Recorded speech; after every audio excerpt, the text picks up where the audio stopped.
manajemen mutu, dan higienitas. Untuk mendapatkan harga yang tinggi untuk ikan segar atau produk olahan ikan, kita harus memiliki manajemen mutu dan higienitas dari produk yang akan kita produksi. Pada video kali ini, kita akan membahas bagaimana menciptakan manajemen mutu dan higienitas dari produk yang kita produksi. Lalu, apa saja sih proses yang perlu kita perhatikan untuk menjaga mutu dan higienitas? Berikut hal yang perlu diperhatikan untuk menjaga mutu dan higienitas. 1. Menyiapkan manajemen mutu dan higienis. 2. HACCP atau Hazard Analysis Critical Control Point. 3. Pengawasan mutu pada tempat dan peralatan. 4. Sanitasi dan higienis.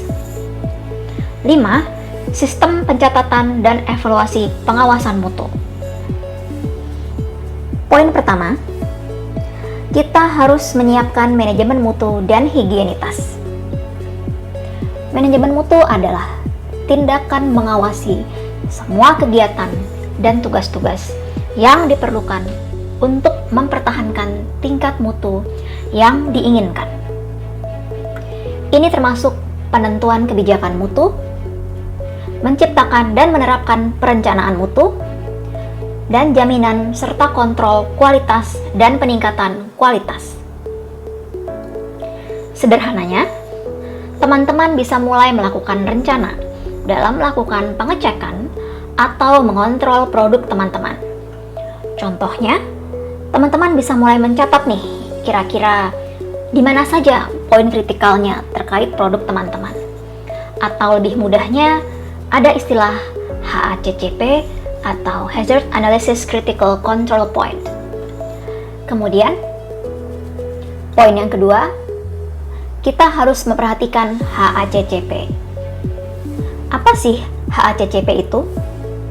HACCP atau Hazard Analysis Critical Control Point adalah suatu sistem jaminan mutu yang mendasarkan pada kesadaran atau penghayatan bahwa hazard atau bahaya dapat timbul pada berbagai titik atau tahap produksi tertentu, tetapi dapat dilakukan pengendalian untuk mengontrol bahaya-bahaya tersebut. HACCP menjadi standar umum manajemen mutu pengolahan pangan di Indonesia. Jadi, kita harus bisa menganalisa di mana saja titik bahaya selama produk kita diproses. Kemudian, harus ada titik-titik kontrol atau titik kendali supaya bahaya tadi dapat dikurangi dan dicegah. Berikut 7 prinsip HACCP yang harus diterapkan. 1. Analisa bahaya. 2. Penentuan titik-titik kritis. 3. Penetapan batas kritis. 4. Menetapkan prosedur monitoring. 5. Menetapkan tindakan koreksi. 6. Menetapkan prosedur verifikasi. Dan 7. Mengembangkan sistem rekaman. Lanjut poin yang ketiga, kita harus melakukan pengawasan mutu pada tempat dan peralatan. Pada pengawasan mutu tempat dan peralatan, kita harus memperhatikan pertama, fasilitas ruangan. Misalnya, meja kerja sebaiknya terbuat dari bahan yang mudah dibersihkan dan terbuat dari bahan stainless steel atau dilapisi dengan plastik keras. Selain itu, ruangan mudah dibersihkan dan tidak menimbulkan bau yang menyengat. Ruangan juga harus dekat dengan sumber air untuk membersihkan produk dan peralatan. Dan baiknya, ruangan cukup sinar matahari dan udara.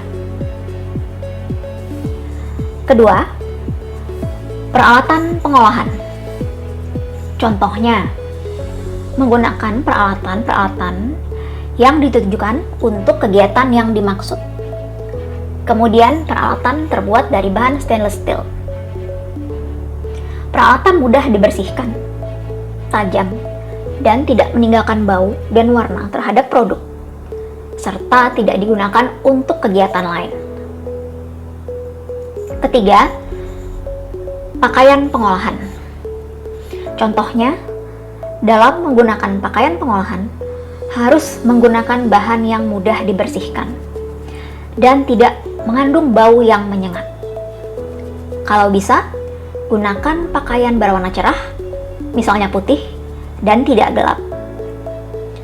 Selain itu, pakaian yang digunakan harus nyaman dan tidak menghalangi kegiatan dan pergerakan.